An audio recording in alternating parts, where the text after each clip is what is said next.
Hi, everyone, and welcome to the Dr. Christopher Hall Show. And I'm excited to welcome to the program Dr. Christopher Hall. Dr. Hall, how are you?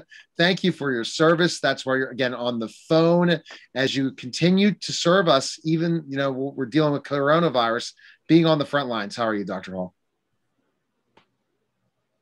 Well, I'm doing great, and just excited how things are going across the country with the infections that are going down, and people are out in the sun. So, wow, just doing good. Awesome. Introduce our guest. He's so inspiring and he has a great message. Wow, well, you know what? This is really something the nation needs right now. And so, I'm very excited to introduce actually a former Villanova standout when he was playing there, an author, a person who knows a lot about diversity and inclusion. Wow, I'd like to welcome to the show Mr. Bodine Sanders. Welcome to the show, Bodine. Thank you. Thanks for having me, guys. I appreciate it. So you were talking to me off air. So you played at Villanova what years? Did you? I transferred to Villanova out of the oldest HBCU in the country, which is Cheyney University. And if you guys remember Andre Waters, the Philadelphia Eagles strong safety, he was a senior when I was a freshman at Cheyney. And then I transferred to Villanova because Villanova brought his program back because they dropped it after Howie Long got drafted to the Raiders. And they dropped it for 3 years and they brought it back in '84. And so I was there from '84 to '89. So you were at the point where as I remember, '85 was that miracle year when you beat Georgetown in basketball. So that was my freshman year. Yeah, your freshman year, and what a crazy fan base Villanova football and basketball has, don't they? They really are. They're really into their sports. Well, basketball obviously is the number one sport on the campus. And so in terms of its history, our track program has a better, outstanding history than the football program. But really? The football program, pulls in a strong third. Okay, we'll go with that. All right, Dr. Hall, what's your first question for Bodine? Oh, well, no problem, because I'm very interested in getting into his story and what his message is today for America. But, Bodine, tell us a little bit about how you grew up there in Jacksonville, Florida, with your mom and your siblings, and what that was like as a child.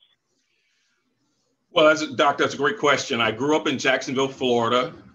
In the book, I refer to it as the former Southern Confederate South. And I grew up in a predominantly Black neighborhood community. I went to an all-Black junior high, they now call it middle school. And then I went to an all-Black high school. And so I didn't have any diversity with the way most people think of diversity growing up. Obviously we had a few, probably more than a few white teachers, but mostly it was a Black environment. So what's great about my story is Howie Long was the first one to tell me or advise me to put my story on paper, because Howie's obviously world traveled. He's been around, he's a ton of experience. And he recognized when someone told him the story that I transferred from the oldest HBCU in the country to Villanova. And so that propelled me to seriously think about writing the book, because again, I grew up in pretty much an all-Black community. And so I lacked diversity from a white and a Black perspective growing up. Wow. And that's important to have diversity, isn't it? And yeah, absolutely. Absolutely. And I didn't understand it or realize it until I got to Villanova. Because if you know Villanova, Irish, Italian, Catholic, affluent, what we would call predominantly white institution. Nowadays, I think they call it traditional white institution. So that was the beginning process of me learning, and diversity wasn't a strong word in the lexicon in the 80s. right? It was more like melting pot and, you know, a few of those other words that were used. But that's where I began to experience diversity and understand it and go through that process. Go ahead, Dr. Hall, the next question. Wow. And so that's important because his background sets the stage to the experiences that he goes through and how we can all go through certain stages to learn about diversity. So now tell me, you know, you started off playing football at Cheyney University. Now, so were you some type of standout high school football player? I mean, how did you end up playing football there? Well, I was not a standout. My story begins with me graduating high school and not having been offered a scholarship. Oh my! I had a few teammates, Kevin Martin, who's a wide receiver who committed and went to Boston College to play with some guy by the name of Doug Flutie. And then I had a teammate going to Central Florida. I had a teammate going to Troy, a teammate going to Cheyney. So I had a teammate going to North Carolina. So I was one of the guys that didn't have an opportunity to go to college. So, but what was important to me was not to give up on the dream. So I continued to work out. I got a job, and when I wasn't at work, I was working out. And then I was thrown a Hail Mary because my sister, a few of her high school classmates who were in college, my sister was at Bethune-Cookman, which is another HBCU in Daytona Beach. They were and my godmother were working behind the scenes because they saw me practicing. They saw me doing wind sprints in front of the house from telephone pole to telephone pole at 1 o'clock in the morning. And they said, you know, he's really serious. He wants to go to college and play football. So next thing you know, the teammate that was at Cheyney was involved in the process. And the next thing I knew, I was headed to Cheyney University. So that's how I got to Cheyney. Having that opportunity where it's just to get there, and then the progress. So how much you worked your butt off to finally get there. How did you decide? Why did you transfer from Cheyney to Villanova? Well, I absolutely, Neil, that's a great question. I love Cheyney. And most people transfer out of a school for a number of reasons. Especially if you're a student athlete, you're not getting time that you think you deserve, or you don't get along with the coach, or you don't like the environment, or whatever, right? You get homesick. Maybe you want to move closer to home. There could be a number of reasons. I absolutely love Cheyney.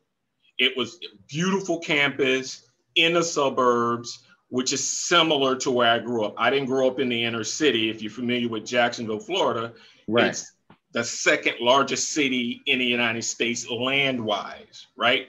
So I grew up in a suburban area. So I love Cheyney, beautiful campus, awesome. I enjoyed the experience, and I'm a positive person, so I didn't have any negatives.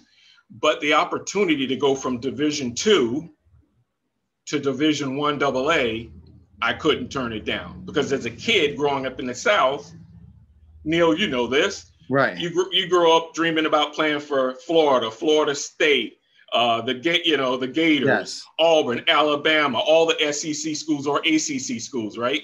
So I grew up dreaming about Georgia. I mean, I grew up with the Georgia-Florida game in my hometown, right? So I grew up wanting to play Division I football. So when the opportunity presented itself, when I took a trip to Villanova and found out they were starting their program up again, I mean, I really couldn't, I couldn't turn it down. It was the dream I was looking for. So that's why I did it. Okay. Got Dr. Hall, next question. Wow. So let's further set the stage here. And so what we have is we have a young man who is born in the South. He comes from a background, we would say probably not so affluent, could be poverty. He's not a standout high school football player, but he ends up playing football. And not only that, he ends up at a Division I school, a very academically challenging school, and a school with a lot of students who come from very affluent backgrounds. So herein lies our story. Now, Bodine, tell us a little bit more about that experience of going through that transition. What was it like? Well, most people would ask me, was it culture shock? And I would literally tell folks, no, it's not culture shock, even though I am in an environment that I wasn't familiar with. But the reason why, I mean, it was still in my mind, be it the front of my mind or the back of my mind, it was still in my mind that I could walk around campus the first 3 days of freshman orientation and not see anyone that looked like me, right? So it was on my mind, but I was there for a reason. I was there to play football and prove that I could play on that level. I already proved that I could play on the Division II level. Now it's time to prove I could play on the Division I level. So with that focus in my mind and in my heart, I basically let the off the field, on campus environment play itself out. And because again, coming from the South with Southern hospitality, being friendly, being able to introduce myself to folks, have a conversation, I was able to adapt and start to embrace my environment with the help of other teammates who had diversity in their background, right? So I had a lot of help with Nate Booknight from Norristown, Jay Curcio, John McGowan, Bob Rosado. So these guys had diversity on the field and off the field growing up. So they were able to help me and guide me along. So I relied on my teammates to help guide me through the process. And it ended up working out. It definitely ended up working out for you. But so was there a challenge involved in that? Oh, absolutely. There were. I'll give you a great example, Neil. Here's a perfect example. I've been coached by all Black men my entire career, from 8th grade, 9th grade through high school, and then at Cheyney. I get at Villanova, there's one Black coach on the staff. So what are the chances of that Black coach being my position coach? Not, the numbers aren't good, right? The ratio isn't good. The percentage isn't good. Yeah. So of course, he was not my position coach. So my position coach ends up being a white coach. I'd never been coached by a white coach before. So I had to learn to give my coach the same level of respect I gave my Black coaches in my career and in my past. Was that hard? Why was that hard for you? Because I'd never been coached by a white coach before. Wow. Also, Neil, that's a great question. Also, remember where I grew up. I grew up in a segregated Black community. I went to an all-Black junior high school and all-Black high school. So when you grow up in the South in the 80s, but you were born in 1965, the year of the Voting Rights Act, the year before is the passage of the Civil Rights Act. Yes. Right? So you're growing up in a South that's different than it is today, right? So you have, and I grew up in a Southern Baptist church. So when you grow up in a Southern Baptist church, the preacher is educating you, the Sunday school teachers educating you, not just on the spiritual and the spiritual teachings, but they're also educating you, meaning us, the kids, on real life situations, right? Don't go on the other side of town and cause chaos. Don't go on the other side of town and find yourself in a bad situation. So when you grow up hearing stories about the civil rights movement and all of the terrible things that we know happened, you tend to, it tends to stay in your mind. So when I arrived at, when I arrived at Villanova, it wasn't just the environment, I wasn't familiar with that environment.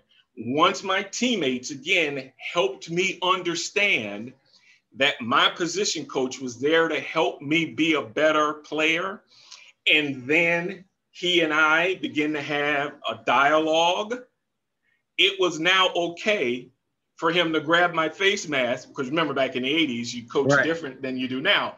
There's a difference between a white guy grabbing your face mask and pulling you in tight versus a black coach pulling you. See, this is a very interesting thing, Bo Dean, because here's the thing, man. I taught at I taught affluent, but then also taught at a Catholic school that was Extra Mile Foundation. So it was mostly African-American. And I see when I worked with the African-American males, and I was a white teacher, that when I would discipline them, how some of them weren't able to handle it because it was a white man.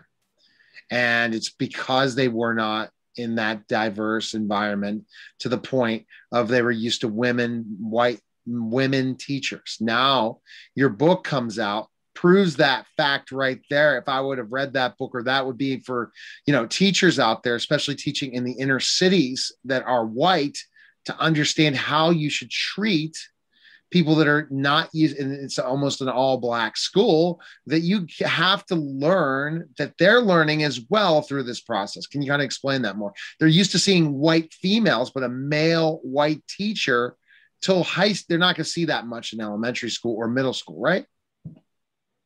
Oh, I agree. I agree. And so once I was able to get the chip off my shoulder, give my coach the same level of respect I gave my black coaches throughout my career, and he and I were able to build a relationship, have a dialogue, have a conversation, at the end of practice, pull me aside. I write about this, pull me aside and say, Bodine, what do you want? What do you want to do? What do you want to achieve? Yes. Coach, I want to make the team. I want to be a good player. Bodine, if you listen to me, I will make you a good player. If you listen to me, you're going to make the team because you're one of the best athletes I see. That in itself, when he said that to me, because remember, for years I had been trying to prove I was a good athlete. Right. For years I was trying to prove I was a good athlete. Once the coach said to me, you're going to make the team, you're a good athlete, I just need you to listen to me and follow and allow me to teach you. Put your head in the playbook. Don't just rely on your athletic ability. You've got to put your head in the playbook. Once I was able to develop that better relationship with him, it was on. Game was on. He made me a better player, but I had to get through that process. All right, Dr. Hall, next question for Bodine. No problem. It is an incredible story. And so race against race, his current book, it tells the story a little bit about America, how we come from sometimes communities that they don't always look alike, and sometimes they're segregated. And again, as we're coming to teams, whether it's college teams or whether we're in the military, sometimes we come from different backgrounds, rich are combined with poor. Black is combined with white. And so tell us about your experience going to Villanova, where you are now with an affluent university, predominantly white team, and what experiences did you learn that can help us as a nation communicate better about diversity? Well, again, that's another great question. I was able to learn that not all white people are the same. I learned that there was Italian and Irish and Polish and German, and the food was different. Everybody cooked based on their heritage and what great recipes were passed down from generation to generation, right? I was able to learn that people dress differently depending on what part of the country they came from. I normally, being from Florida, like to dress lightly, right? Most people think student athletes wear sweats, right, all the time, or athletic gear. Sure, I did a little bit of that, but I like to wear shorts, right? I like to wear comfortable t-shirts or golf shirts, right? So I was able to learn from this new environment from different people, right?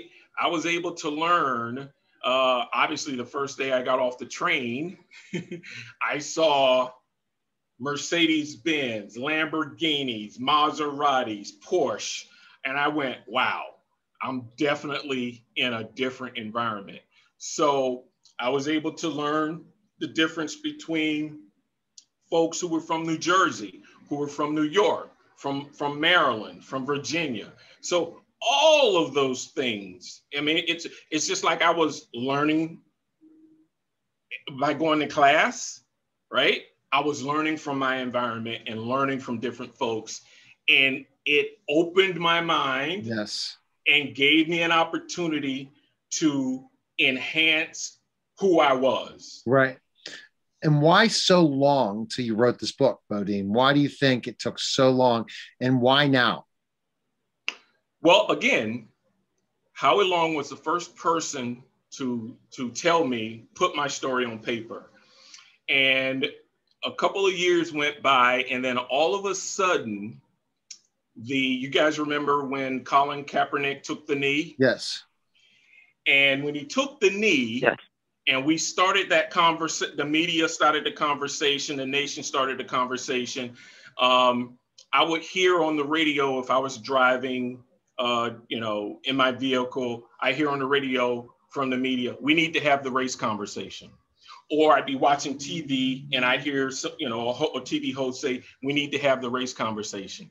And I'd say to myself, sometimes I'd throw stuff at the TV, sometimes I'd yell at the radio, and I'd say, hold on, athletes on a diverse team have had the race conversation. Why? Because we're together, especially during the season, we're together more with each other than we are with our girlfriends, significant others, families, other classmates. And when you're together that much, Mother Nature takes over, right? It's just, right. It's going to be part of, you're going to have a conversation that's going to, all of a sudden, you're going to be talking about, clothes or movies. Right. I write about it in my book. We're talking about Bruce Lee movies. And then we went from Bruce Lee movies to talking about the movie's roots, the series, wow. Right? And so all of a sudden, we're a few teammates are in a room, black and white, sitting having a very deep conversation about Alec Haley's incredible movie, Roots, about right. slavery. And then you learn things about each other when you're having those important conversations. That's great. All right, so Dr. Hall, go ahead and summarize Bodine Sanders. Well, no problem. And his new book, Race Against Race, it strives to bring us together and to talk about our differences, to talk about diversity, and to increase communication among races, particularly during this time here in America. And his experience being a poor young man in the South and going to a place like Villanova to play football, meeting very influential people like Howie Long has influenced him. And now he is out to spread the word that we as a nation can communicate about race and make it very productive and interactive. And so, wow, I'm very excited that we had Bodine Sanders on the show today. Thanks a lot, Bodine. I appreciate it. And if you don't mind, I'd like to give one more example. I was lucky enough to be friendly with, I call him Mr. Irving. Most people call him Dr. J. He lived down the street from my dorm, and I got a chance to hang out with his family because of a classmate. And what also helped me, Neil and Doc, was I saw the relationship between Mr. Irving and Bobby Jones, his teammate. Yes. They had a genuine, incredible relationship with each other, not just on the court, but off the court. And I saw it off the court. And I was able to say to myself, as a sophomore, I think it was, if they can have that kind of relationship between each other, I can do a better job for myself with my teammates and my classmates. And that helped me as well. Great. Where can we pick up the book? Where's the best place, Bob? Great. Oh, you can get it on any of your online retailers, Amazon, Barnes & Noble, all the above. You can go to my website. I have all your online retailers on my website at bo-deansanders.com. All the information about my book and me, my profile is on my website. And all my media interviews, I hope to have yours on as well. And so you can get all the information there. I appreciate it. Absolutely. We'll have that. We appreciate you coming by, Bodine, and thanks for coming on. Appreciate it. Thanks for having me. All right, guys. That was the Dr. Christopher Hall Show. Take care.